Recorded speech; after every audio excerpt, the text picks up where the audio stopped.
Hello everyone and welcome to the series of Public Finance. This is Dr. Atman Shah. In this video, I'm going to talk about the idea of free rider problem. You can find my videos on micro and microeconomics, international economics, econometrics, mathematical economics on my YouTube channel. So don't forget to subscribe and press the bell icon. So let's begin with the idea of free riding. It is a situation in which individual consumes a good or service without paying. That means individuals are not paying and still they are consuming the commodity and they receive the benefit of the commodity.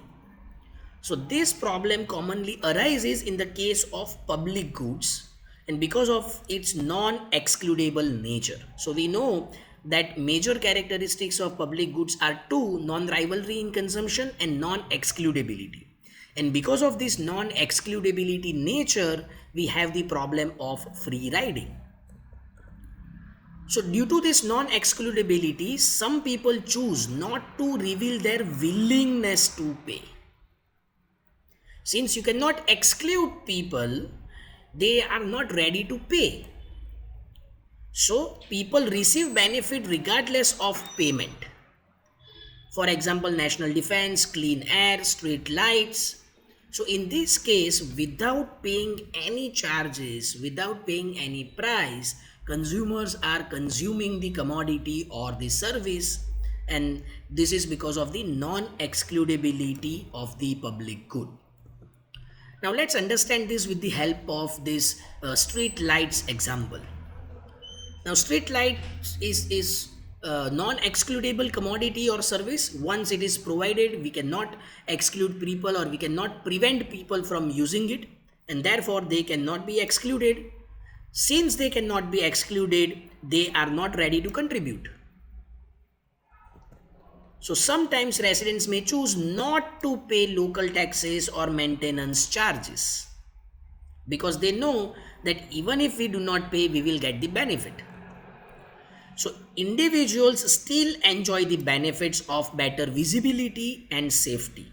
So they are known as free riders. They are using this commodity freely, or they are getting the benefits of the produced public goods or provided public goods without paying any price. And this problem is known as free riding problem.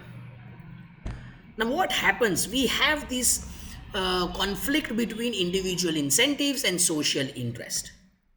Now from an individual's perspective, not paying is my rational choice. If I get the benefits without paying the price, without paying any charges, then my rational choice is not to pay. So individually it is rational. But if many residents adopt this kind of behavior, then total contributions become insufficient, right? And therefore the street light may not be installed or maintenance may be poor.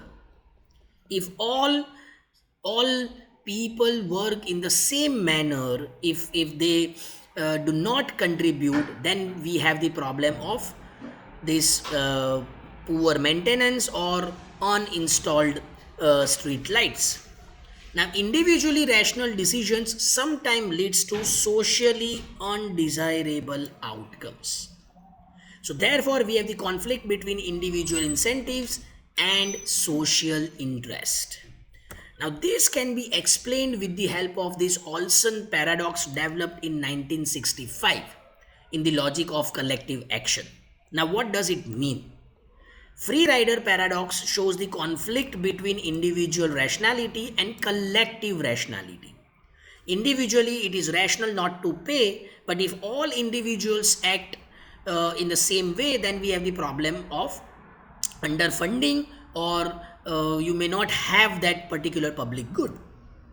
So what is micro level or individual rationality? Why should I pay if I will get it anyway?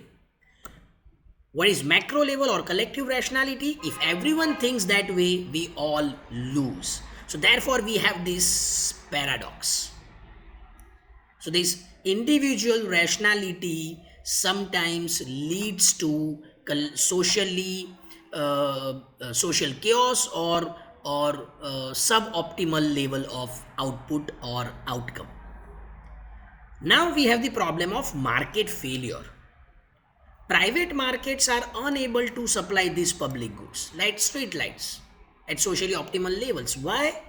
Because firms cannot charge users based on the consumption. How do you measure the consumption of street light of each and every person living in that particular area or using the light?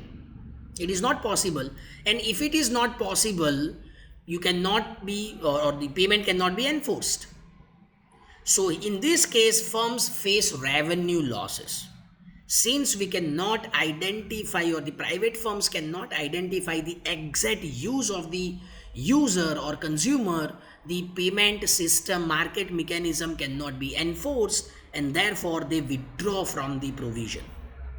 So when everyone acts rationally, the private sector sees zero profit potential because people are not ready to pay. If people do not pay, private players or private firms are not ready to supply the commodity, and therefore market fails in the case of provision of public goods. So in this video, we have discussed the idea of free riding problem, why it arises, what is Olson paradox, and market failure. So if you find this video useful, kindly like, share, comment, and subscribe. Thank you.